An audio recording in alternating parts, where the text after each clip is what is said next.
now. Now we are, boom. Yeah, so we have a disclaimer that Jay just went over that, Jay, do you want to do that again for our participants on YouTube? Yeah, so just real quick, and then we're gonna really get cranking into here. This is a public forum discussion about remote workforce strategies, as well as how to handle the circumstances that teams may be handling due to quarantine. Nothing contained within this webinar is intended to represent legal or medical advice or any other profession that requires a license. Please be sure to consult the appropriate licensed professional as a follow-up to this information before implementing pretty much anything. This webinar will be shared online for anyone to access during and following the webinar. I've always wanted to be the guy at the end of the car commercial on the radio, so I'm on my way. And you sounded like him. So yeah, this is Jay Friedman. He's our president at Goodway Group, and I'm Kandi Gongora, the head of people and organizational development at Goodway Group. I think before we start, like, Jay, why don't you tell us what Goodway Group is? That's probably a fair question, because I realized as I looked over just even some of the registrants, we've got a really diverse group here. So Goodway is a digital marketing services company. More specifically, if you are someone who's looking to reach others with advertisements online, on mobile devices and social media, connected TV like Pluto or Hulu or anywhere like that, or any other digital medium, we do it better than anyone. And that's the last we're going to talk about how great Goodway is at what we do. We're going to get right into the topic of the day, which is remote work and, of course, working from home more specifically. Sure. And I think I just want to mention that we do have more resources on our website at goodwaygroup.com/remote work. So there will be more resources added daily, and even next week we have some more things coming just for you. And I do want to call out, we are wearing our same swag today. This is how we dress. We love when we dress alike, so it's always fun to do that when you're working from home. But let's dive in, Jay. Let's talk about work from home. Yeah, so this is, welcome everyone. This is a challenging time, no doubt, but it's one that brings tremendous opportunity as well, I think, for not only us as a workforce, but for us as human beings. Goodway, we've been doing this for 12 years. Had a lot of successes. We've also had a lot of learnings. And so even though this may feel like a rush right now, for folks who are spinning this up for the first time, we are here to provide those learnings to you. So Kandi, let's just talk real quickly. What are the main, so if I'm sitting in here, what are the main chunks that we're going to be talking about today? Sure. I think we do, based on where we are right now in the world, as you mentioned, we'll talk about getting started, because just how do we get started, especially quickly? I think that's a big thing right now, because there's so much we could share and tell you, but how do we get started quickly? We need to talk about talent. We can talk about culture, communication, collaboration. We've even got questions around that already. Tools and work-life integration is something that we really care about here. Awesome. Thank you. And I will say, we wish this was easy. It's not. This, again, we've had 12 years to figure out and master this. So it's not about copying and pasting what we do, what I did in the office my entire career prior. It is a little bit of a re-innovation. So getting started, there's some logistical stuff I think that people are probably wondering about. And I've noticed a lot of leaders, like for instance, in my peer group where I've got 14 other CEOs in the DFW area that I talk to. A lot of them just say, I mean, it's very tactical questions like, do I pay for the laptop? Do I supply the laptop? Do I buy pens and paper? So can you get us started? Just how does somebody get set up well? Sure. I think obviously we do supply laptops. I think that is important that they have the right tools. So obviously laptops, we allow our people to pick kind of what kind of monitors they want. I have dual monitors. We have tech people that have multiple, right? So we give flexibility there. We do give people, when they first start with us, $500 to set up their office the way they want. We also have a amount that they can use yearly to continue building their office the way they want to. But I think that's important. I think, look, Jay, when I started 4 years ago, was like, you have to get a nice chair. And I was like, maybe. I had a pretty chair at my last job. I don't know if it was, best for my back, but it was beautiful. But it's important. You're here a lot, and your body is important. So a nice chair is good. I think that security expectations are good. we talked about that because right now we're all in our homes, but there's still some things you need to be aware of, like what kind of, security do you have at home? What kind of Wi-Fi, your router, things like that.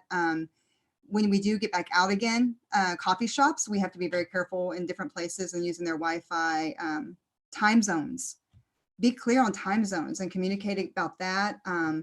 I think that IT is a huge partner right now, and figuring out what does it look like from their standpoint and how do they support. We actually use a group that supports us, and of course they can, when we have issues, they support us remotely. They call in, they can log into our computer. So I think that's very important. I also think just as equally important is having a dedicated space where you feel comfortable, and encouraging your employees to do that, because so many times we see these pictures on Facebook or LinkedIn where they're on their couch hanging out and getting work done. And that may work for some, right? Like when I was younger, I loved to listen to music or have TV in the background. And now I find myself needing more focus and quiet. And so I've set up an office here I have my salt lamp and I have my encouraging words. And normally when I'm not streaming, I have my dogs in here. And so I think that that's just as important because it helps with your mindset and it helps you work. What else, Jay? What else do you think that we need to talk about when setting up initially? Yeah, this is, and what I love is just the difference in personalities between you and me. You've got your supportive words, and I have my UFC cage in the background. It's not what it was meant to be, but that's what the curtains end up looking like. So I think, yeah, you're right. IT is a huge partner in this right now, and I think the right IT leaders are looking how to enable this, and not looking really at all on how to necessarily figure out how to stop anything. It's all about how to enable. So I guess one other question here though. So I think there's the time we're in today is very different. I mean, all the schools around us are closed, right? And so people are really, it's a challenge dealing with the fact that kids are home and daddy's working right now. That's not going to really work. And so I think we have to do that. We have to embrace the whole you per se right now. But as things kind of unfold for people who continue to work from home, how does a manager or a leader of an organization communicate out that that's not really okay, as a norm? Yeah, I think that's important. And it's funny because we've heard a lot of our employees talk about when they first start working at home, their spouse is like, hey, can you run all these errands or can you do all these things because you're at home? And it's like, but I'm working, and so, and we do encourage work-life integration. So, hey, yes, go run an errand, take time to work out. I know you do your walk every morning at 8 a.m. We all know that. So we're not saying those things can't happen. It just means that you still have a job to do. And as I mentioned before, focus is important. And if you have a lot of interruptions, that's hard. So for us, we really set it up when we onboard, our employees, and that can be done now. Like if you're transitioning to having to work at home, it's almost like onboarding them, right, to work at home. So set up some parameters around that. Obviously now it's, we need to have some grace. I've seen many kids on our calls here lately, and we love that. They're adorable, and it's fun to see that. And we do see that from time to time. I know our people experience director. I love having my one-on-one with her weekly. Her son usually gets home at the middle of that call. He runs in her office, gives her a kiss. We do a wave, and then he goes wherever he goes, and she and I continue working. But I think it's important to set up what the boundaries are. And so we do require daycare or a nanny or something, right? It doesn't matter what it looks like, but there is something where you have your set times of where you're working, and it's very clear that you don't have those disruptions. Now, when they're homesick, that happens, right? And that's okay. But I do think you need to sit down and kind of think about how do we outline these parameters and communicate them to them? And then it's an agreement. We have an agreement, and then we work off of that. Yeah, and I think so. One thing I'll say, because I've talked to people about this for years. I've talked to a lot of business leaders, and one of the biggest questions I get asked is like, well, if you give them money to get set up, like, what if they don't work out after 3 months? Or if if you give people the trust, what if they abuse it? I would encourage everyone to probably just avoid the what if questions straight away. I would probably make sure that the hiring process is so solid that it's going to be a rare occurrence that the what if actually happens, and to just lean into trusting by default. Once we've got a good hiring, you know, have we been burned? Yeah, maybe a couple times, but overall, it certainly wasn't worth creating policies and around that stuff. So moving to talent though. So one thing that we have learned we need to do is we need to very specifically interview to make sure that people who are going to come work for us are I guess wired to work from home productively and to appreciate it and enjoy it. So, but if I think for people who work in an office where that's normal, right? I don't think most companies interview people to say like, okay, are you really good at working from an office? So now companies are in this point amid this COVID deal, and they probably have a mix of staff. Now, what do? Well, that's a great point. I do want to say really quickly too, by the way, guys, we do have some great people in the background helping us here. So if you want to engage in chat or Q&A, they're there to help us as well. We want this to be engaging and not just about us talking to you or to each other. But I think that, going back to your question, yeah, you may have a mixed staff. I think you need to take the time now to figure out which staff is going to really thrive in this area and which staff is not, which employees are not. And that's okay, because this is not what anybody signed up for if you're just having to transition this way because of the situation we're in today. But figure that out. And once you do, then figure out how you're going to support them through coaching or put a plan in place.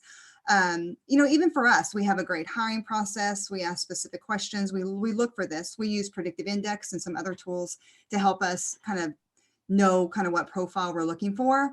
But as Jay mentioned, it's not a perfect science for us necessarily. And some people really think like, I don't like people, I want to be at home. And that's not really what we look for. But some people think like, I can do this.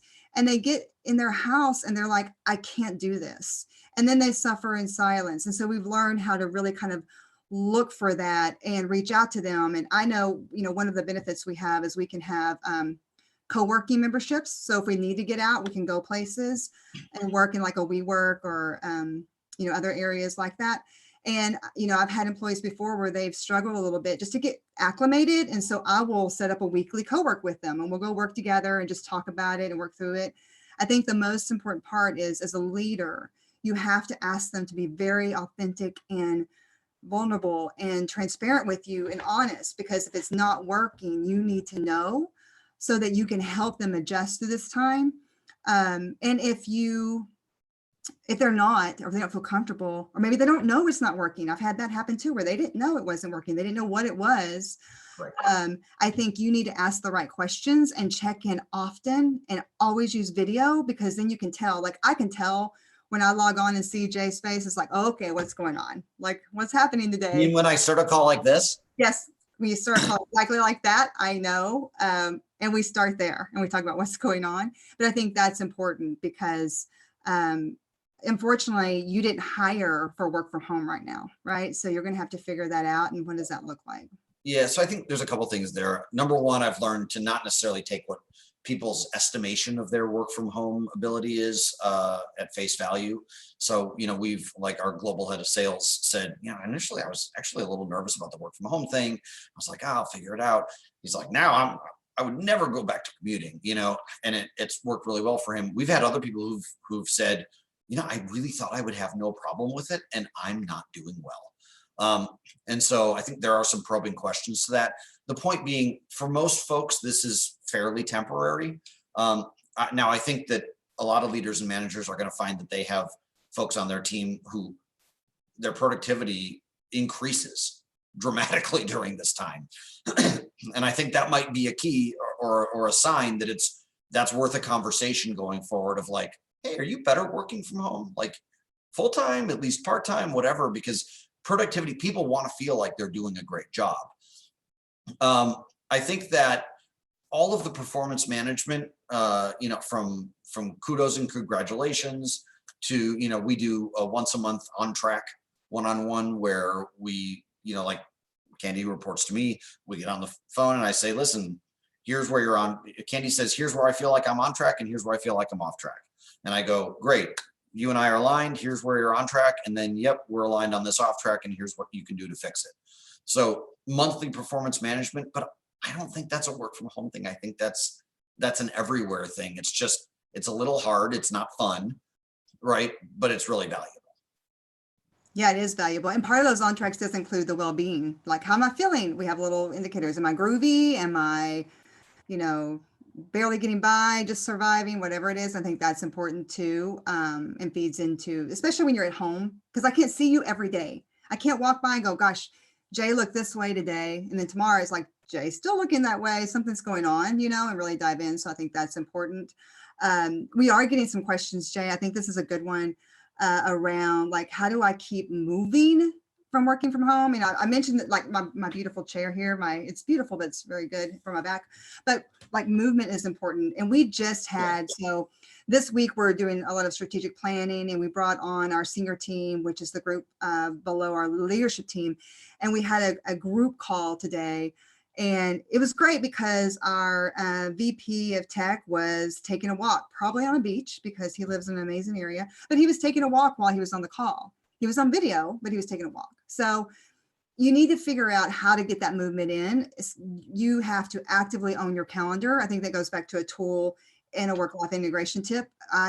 First of all, my calendar is shared with all of my team and with Jay. I don't have to say, hey, Jay, can I go to a doctor's appointment? Or I'm going to go, or I don't say anything. I just schedule my calendar. I block out time for my learning. I block out time for my heads down work. I block out time for my Peloton ride in the morning. Jay has his walk in the morning. So people know where I'm at all time, but I schedule. I have to schedule lunch some days because I know it's going to be hectic. So you kind of have to schedule your time differently. We even schedule like coffee chats or happy hours, or we scheduled a baby shower a couple of weeks ago. So schedule your movement in as well. That's just as important. Yeah, I think owning your calendar, and that's one of our behaviors, right, is control your calendar or it will control you.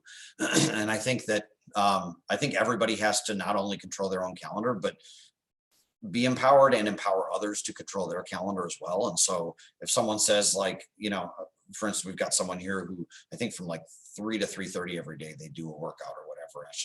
That's when their trainer was available or whatever it is. And like, okay, that's fine.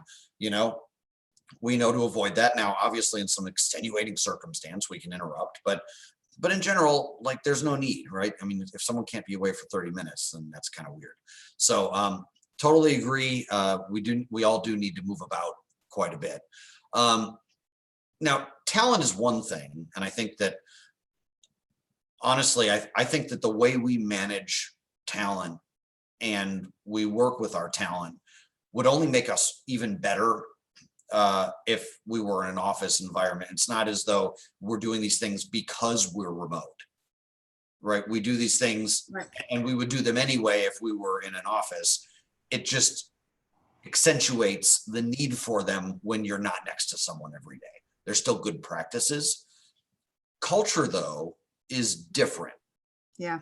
Right. And you started to mention how we do it. We have virtual happy hours and virtual coffee chat times.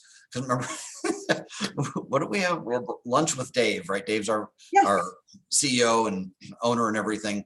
We had lunch with Dave, and then you were like, well, Jay, you're not quite as gregarious and social as Dave. So, and so you created dessert with Jay. Combines my love of desserts with a slightly shortened time frame.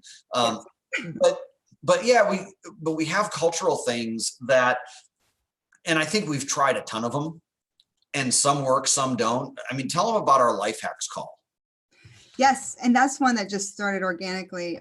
We have a person who's focused on wellness here internally. And actually, that's a great point. She didn't have that role. She was doing something else and she had a passion around it. So we're like, go, if you have time, go. And she started doing things for us on the side. And now she worked herself into a new role around wellness. So shout out to Amanda Brown there. But So we have this call called Life Hacks, and she didn't start it, but she believed in it, and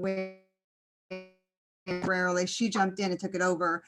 And that call is really about how do we hack life, right? And so people, it could be things like how do you decorate a cake, or how do you do meal preps? How do you protect yourself from viruses? How do you boost your immune system? Right, exactly. How do you do crafts with kids? She's working really hard right now to put a special Life Hacks edition together. She did a video around how to create your own hand sanitizer, because that's kind of something that's, an issue right now. Yeah, probably.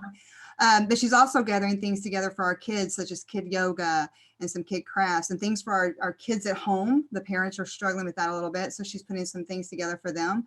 But I think that call, it started with, her ideas, but now people are jumping up going, we had one of our directors a couple of weeks ago, her husband had heart disease, heart problems. And so she got on and talked about that, right? She talked about like salt and different things that you can do. And so it's grown into really, how do we have our best life, and just share things like that. And that creates an amazing culture. Yeah. Now, I think the other thing is I think sometimes people think of like culture as like, oh, we should go bowling together, or we should like just the fun stuff. But culture is really a set of stories, symbols, and beliefs that fit into your organization and nowhere else. And so, whether you have core values, we did away with all of our core values a while back and went to behaviors, because what we realized was that what we wanted out of the core values was specific behavior, but we were calling them values and then not identifying the behavior we wanted. So we got very specific. So we have these behaviors, but we can't put them up as framed accessories on the wall, right? And we can't put them up in the break room. And so how's that kind of, because that is intentional culture building, right? Life hacks is nice. That's a perk. That's a benefit. Sure. But you know me, I don't like fun. You have fun your own way, which is one of our behaviors. Add fun your own way. I like it. Yeah, exactly. So with behaviors, yes. So we do have behaviors, and we can't put them on the wall. Yeah, we could put them on a screensaver, and we've talked about that, but is that really, really doing what you need it to do? So we have a weekly drill, and this will speak to some of the questions. I saw one about how do you communicate. We do have a weekly drill every Monday morning. And if you think about, for those of you who remember going to school and the principal would get on and have your morning announcement, well, one of our employees shared the morning announcement from their school district, and it's really improved since I went to school. And I was so impressed, and I was like, wow, this is really cool. And so we started talking about it, and we call it the weekly drill. It's 5 minutes or less. It happens every Monday. There's two people. So this is kind of what it looks like right here, right? There's two people chatting back and forth.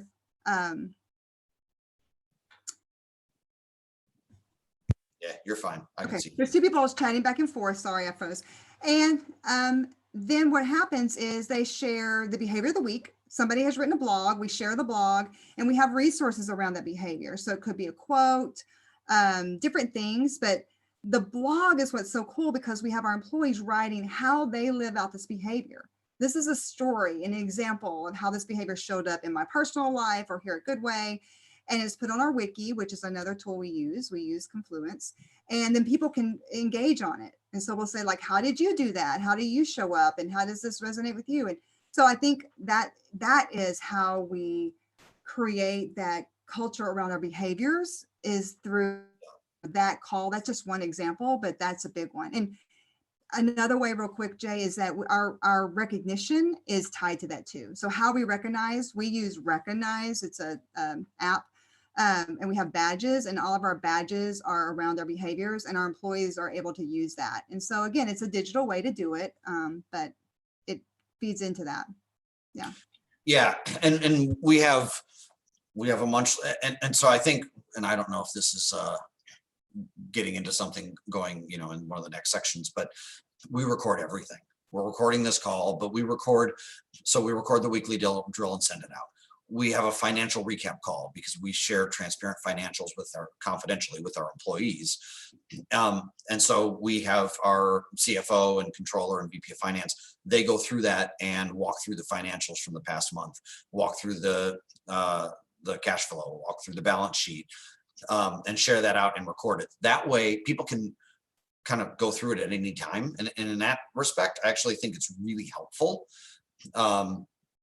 to be virtual or to be remote, because you can record the video, you flag it, and you can watch it whenever you want. You don't have to show up at that meeting or miss it.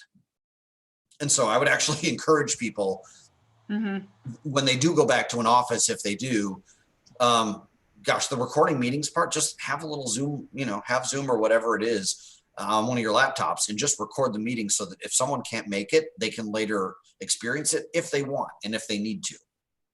Yeah, I love that.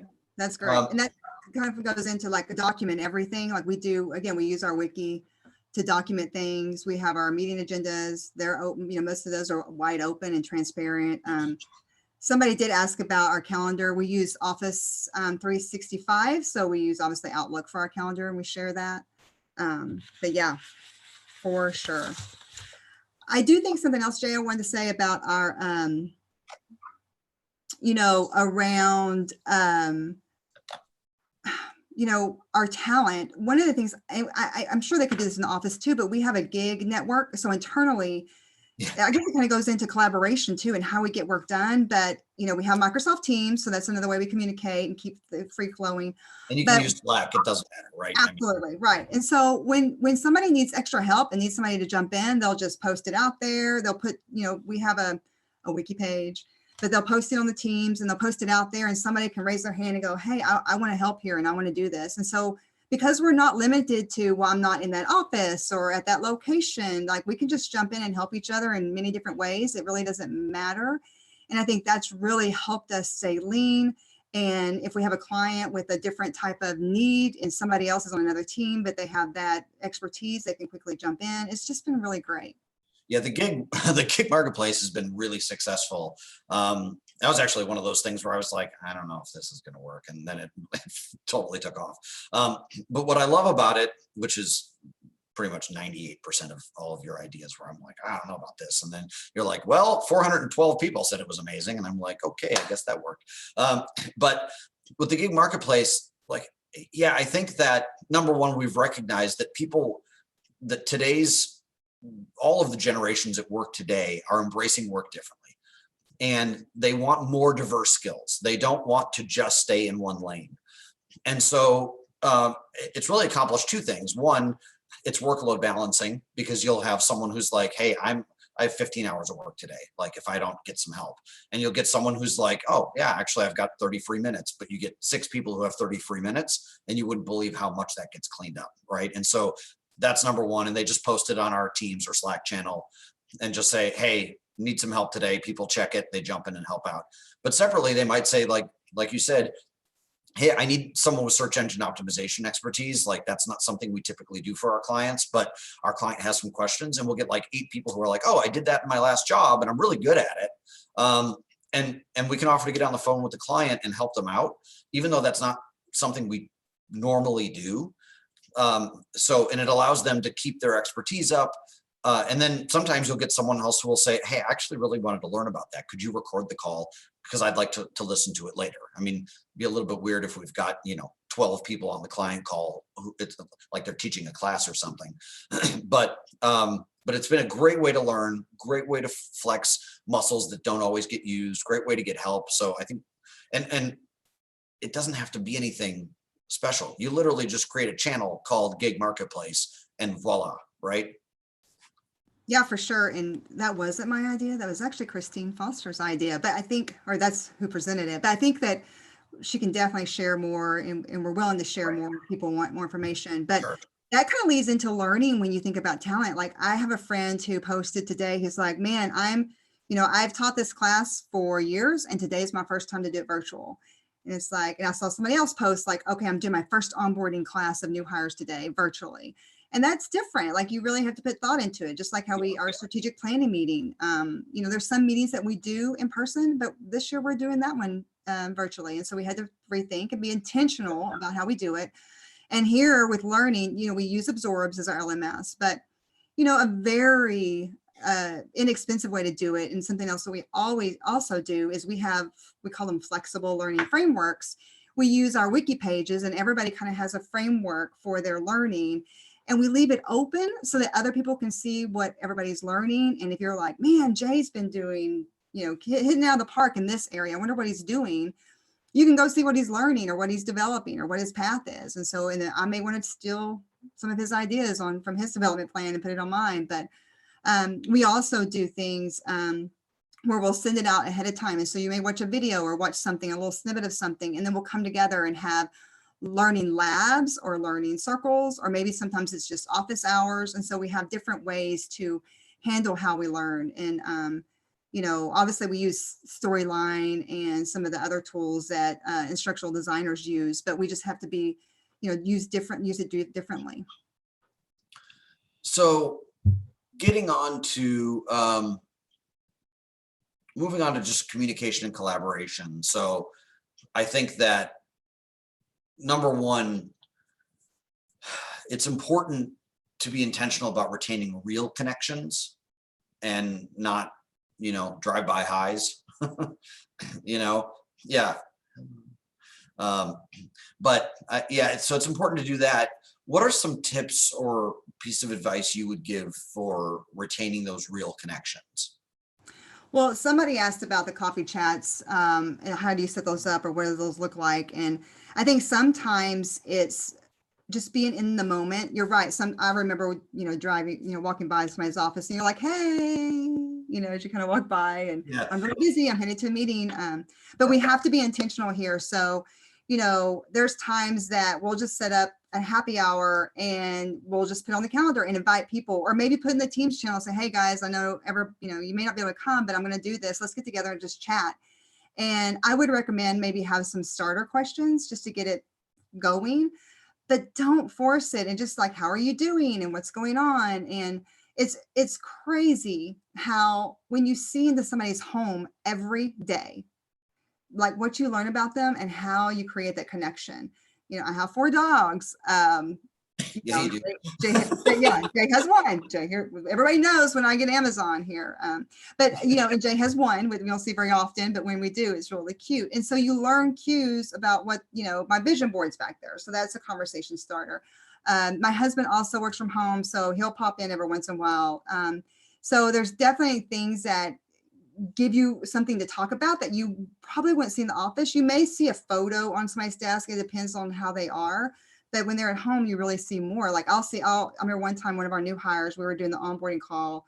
It's our Heart Day call. And he had this amazing speaker system in the back. And it's like, oh my gosh, I just got one. We just bought one. Tell me about yours. It looked amazing. His setup for his TV and speakers, surround sound. So I think, you're going to have cues that help you, but I do think you have to be intentional and just think about questions and ask them. Don't do the normal, like, how are you today?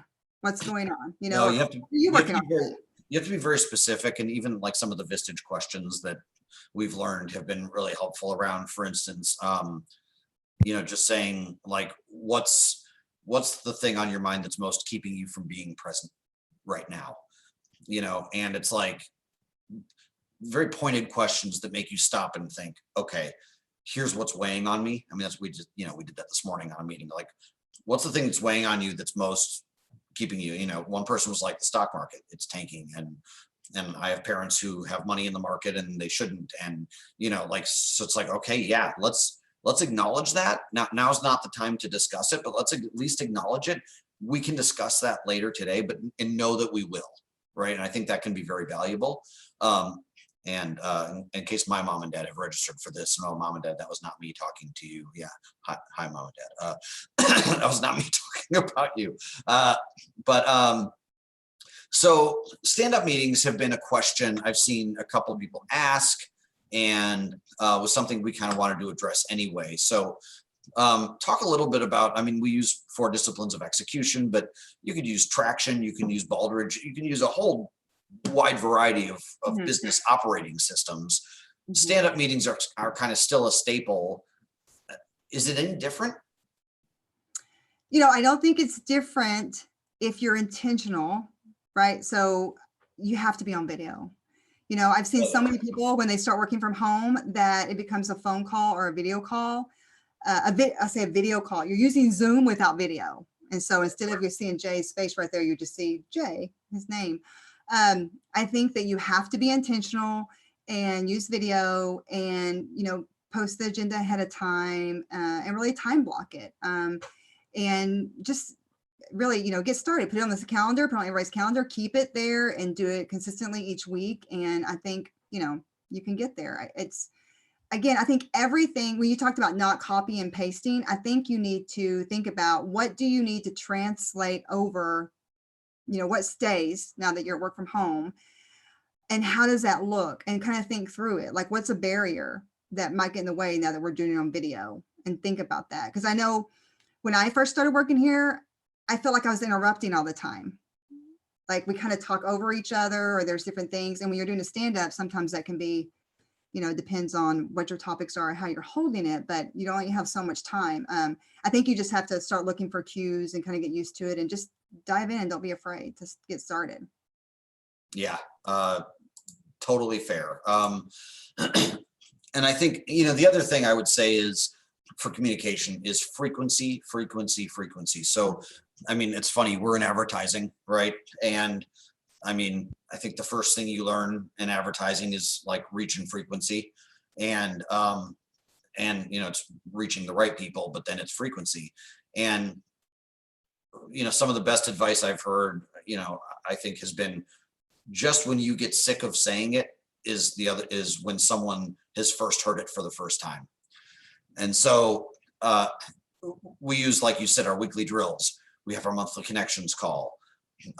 We have our monthly finance video. We have our infinity loop call, which is explaining how everything we do benefits both clients and employees because everything works together. We have our monthly on track one-on-ones. And this may sound like a lot of meetings. It's really not. Honestly, it ends up being, I don't know, maybe 5 hours a month of stuff like this. But communication, I have found solves 90% of problems. And so I think being very intentional about that frequency, getting to the point where as a leader, you're sick of it, is the only way to make sure that things are actually heard. And to be crystal clear in that communication, because people will take what you've said and change the story. And it's not because of anything they're doing, it's that they have different brains than you do. Yeah. You and I think differently. Oh, I get up in front of our entire company and I say something, and 2 hours later, I'm getting questions like, I have no idea how they even got there, but I have to take full accountability of that for that as a leader, because that just means that I needed to have been clear. Right, paint a picture. But I think it goes back to, along with the communication, like using the different mechanisms. So like even on the stand-ups, again, we document everything. It's on the wiki and we record it. So again, correct. So I want to dive into the tools thing, because that seems to be where a lot of questions are. Yeah. So before I do that, I want to thank Chris Idell, who has been with us for many, many years, for teaching me very early on that it goes people, process, tools. And because I always used to be like, why don't we just find a tool? And he's like, it goes people, process, tools. Thanks, Chris. And he's 100% right, is that when you have really, really good people with really good processes, the tool is the last component. It's like, do I use a fork or a spork or a spoon or whatever? Like, yeah, that's how my brain works. But, that choice is usually pretty simple, and the various tools aren't horribly different from one another. But you can use Zoom like we're doing today. Mm-hmm. And if you don't have the right people and processes, it doesn't matter. So I wanted to get that out front. Mm-hmm. Beyond that, though, what are some of the tools that we use that, okay, now that we use them, we really couldn't live without? Right. Okay. I guess there's a few, and I did it kind of a brain dump, but I do want to say too, you pointed out something. You said something a few weeks ago, or maybe it was a week ago, when we were talking about even this, and we started to help people who reached out to us with transitioning to work from home. And you said, don't add too many tools at once. It just becomes confusing and it's difficult and it's hard. So just remember that over time, we've changed tools, we've added tools, we've outgrown some tools. And so, you know, we do use like Snagit for screen, you know, when you do a screen share, you want to record it or take a picture of it. We use that a lot. Obviously Zoom, we use Microsoft Teams. We've also used Slack. And I think, you know, that's a good tool as well. I mentioned Office 365. We use Fun Retro. We use that a lot. The Fun Retro boards, man. We abuse Fun Retro. I think the founders of Fun Retro, I think it's funretro.io. Yeah. But I think the founders would be somewhat horrified, but mostly very pleased at how many ways we've figured out how to use Fun Retro beyond its original use case. Yes. It is great for like private group brainstorming, so you can type things and it's blocked out so you can't see it, and then you can reveal it all at once, and then you can merge ideas. You can probably my favorite feature is that of all the ideas out there, you can give someone 3 votes, for example. So again, kind of like we do in Vistage, where you get three sticky dots to go put up on your favorite ideas or whatever. Right. But you can limit their votes, and it really forces thinking around, you know, gosh, do I put 2 votes on this one because I love it? Right. Do I wait to see what others vote on and then come in at the end and support the big idea and be a tiebreaker? There's a lot of strategy to that. Yeah, there is. And you can also add comments if you're like, hey, what about, you know, add on to somebody's thought. I mean, there's so many, like, that is a fun one. It's a good one. We use Expensify, which I love that. I remember, you know, it's so nice because you can just take pictures of your receipts and then it's just really cool. SurveyMonkey, obviously, we use them for a lot of different things too. They're a really great company. We use Kudo boards. We use Kudo boards. And so that's a really cool tool where, you know, when our people, we do have people who transition, maybe they, you know, they got we like to keep people's career relevant here. So we focus on making sure they're getting the development they need. And sometimes the development takes them to greater things, right? So they leave us and we want to celebrate them and their time here. And so we'll create Kudo boards and everybody can go out there and put a picture and, you know, a meme or something out there just to celebrate them. And so that's cool because they can go out there and have that. So it's like an online way to, like a big poster board. We use Powtoons. That's fun, where we can create some fun learning engagements or really cute cartoons to share things. We have Polly. That's something we use. We add on to Microsoft Teams to do votes and to share things and do a quick survey. We mentioned, you know, predictive index. We do have Okta for our single sign-on. We have Cradlepoint. We have JobBite, which a lot of those are normal tools that people use. Yeah. Ignite something big too for our shared documents. So I was going to say, I think for Okta, I mean, or Okta, I don't, you know, whatever. OKTA. But yeah, Okta is a single sign-on tool. I mean, if you don't have single sign-on, I would highly recommend doing it. Obviously, from a security standpoint, make sure you've enabled 2-factor authentication because it's sensible. Ignite is huge. It's not cheap. So if the founders of Ignite are on here, you know, lower. But we love you. We love you. But it is the best shared drive that, and it's EGNYTE. That is the best shared drive solution we've found. Yeah, obviously, and we use Confluence for our wiki, Atlassian Confluence and Atlassian Jira. Love that company too, man. They're awesome. Yeah, they're a fantastic company. I think they're out of Australia, so my guess is they're probably not on this webinar. But they're awesome. We use Lucid. Think about how we use Lucid today. That's a flow charting tool. Yep. Yeah, they're really a cool company too. They have great resources out there. But today, in our strategic planning session, we set it up and created online flip charts with Post-its and with dots. So that was fun. That was cool to see that. Right. And Notely's one, if you like to use little Post-its. I mean, that's a lot. We do use LinkedIn Learning. We like LinkedIn Learning. They're a great partner, man. They're awesome. Yeah, LinkedIn Learning is fantastic. And there was one other one on here that I thought I saw that I was going to mention, but yeah, so that is, so from a tools standpoint, that's fairly well, I think we covered that. I think with Zoom, we like Zoom. We also have video on Teams. Whatever you choose, what's great about Zoom is they have a whiteboarding and a polling option. So that's always nice just to pull up a whiteboard and we can quickly just kind of put some stuff out there and have some design thinking going on. So that's cool. Yeah, and I would also recommend that really for anyone who has to book calls with people outside of their organization to look at like a time trade or a Calendly as a way to easily share a schedule without details to to the outside world and allow people to book times with you. I think that has been a lifesaver. And yeah, Tim, we're going to send that list of tools. We're going to make sure that all of this is available on our goodwaygroup.com/remote work website. So we'll make sure it's there. So now a couple things on tools though.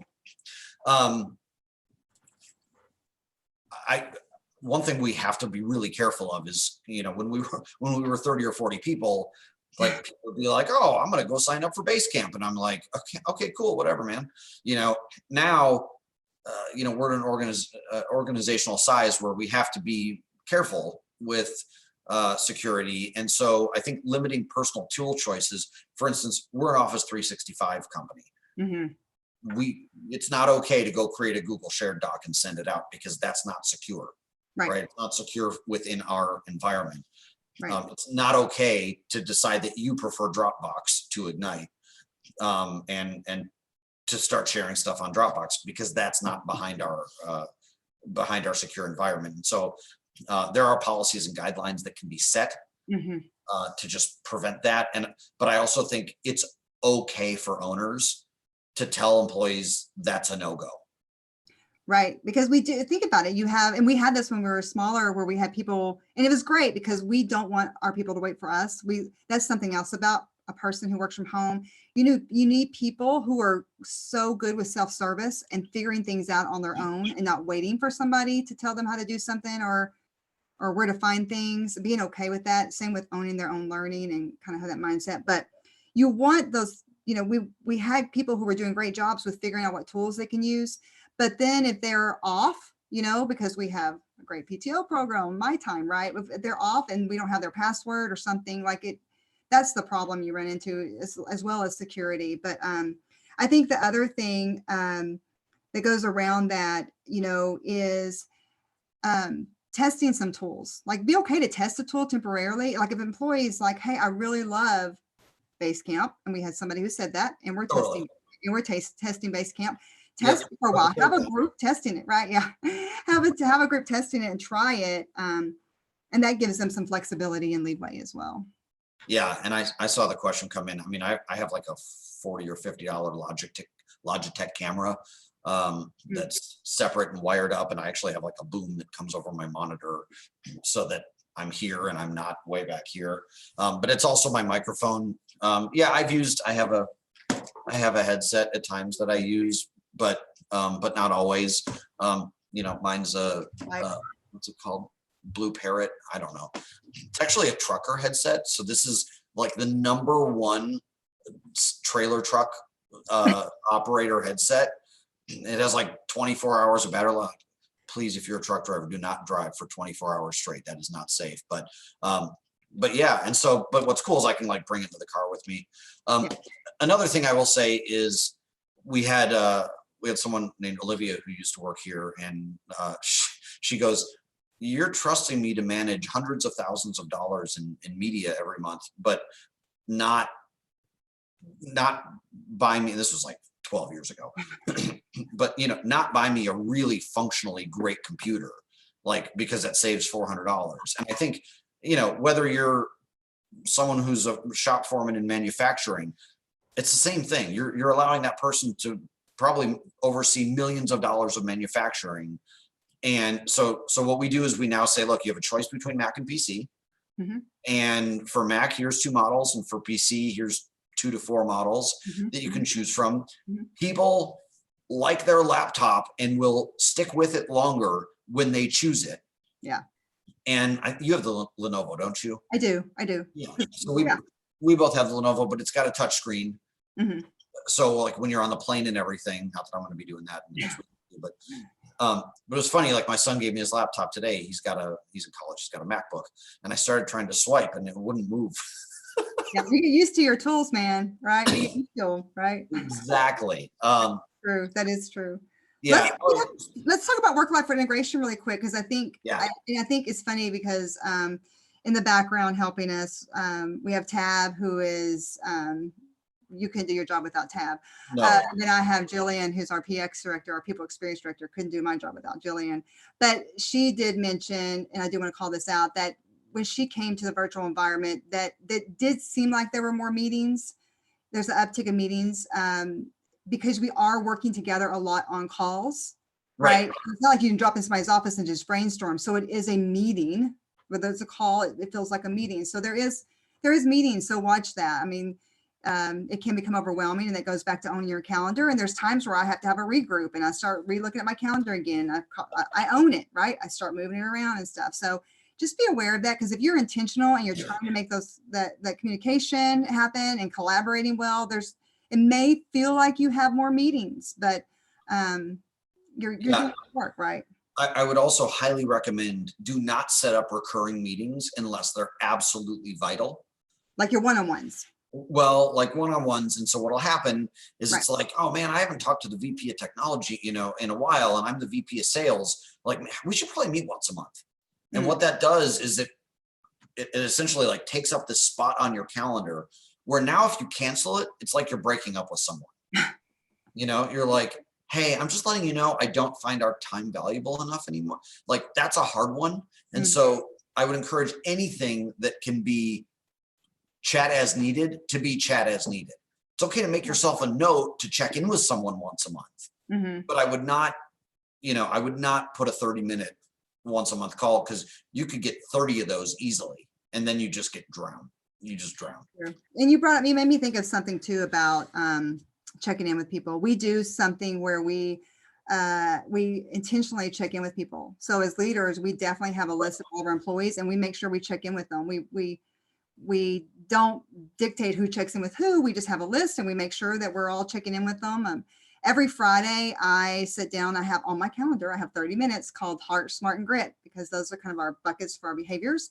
And we have cards around them. And every Friday I sit down, and during the week, I'll note, 2 to 5 people that I want to either check in with, or I saw them do great work, or maybe I know something's going on with them. And every Friday I spend 30 minutes writing out cards, and I mail to their home.